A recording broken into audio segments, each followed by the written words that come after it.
US-based person will use between 80 and 100 gallons of water per day. We're averaging about 50 gallons per day. And that includes everything. That includes the technical water, the laundry water, the galley water, everything that's on board a ship is about 50 gallons per day.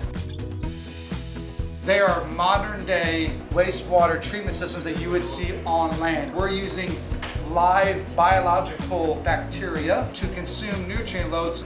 You have showers, sinks, galleys, toilets. They will all come into each individual collecting tank throughout the actual ship. From there, we will send it to mixing tanks.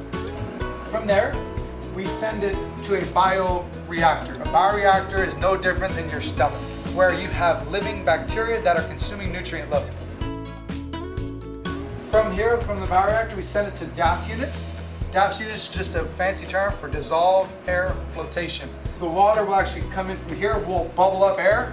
As the air goes up, it's actually collecting all the solids to the very top. The solids are then swept off. They go to a biosludge holding tank, and then all the fresh water moves forward. As the fresh water comes in, it goes through one final solid removal, which is a polishing filter. It's a 25 micron mesh screen. Once the water passes through the fine micron mesh screen, it goes through a UV disinfection system, and then depending on where the ship is, it will either discharge that directly overboard, or we will send it to an actual holding tank.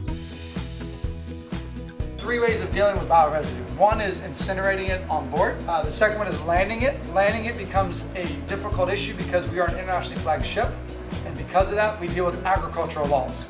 And the last one is you can discharge it out in open water. This is like the most complicated system that we have because there's so many moving parts, and every person on this ship, crew member or guest, influences it.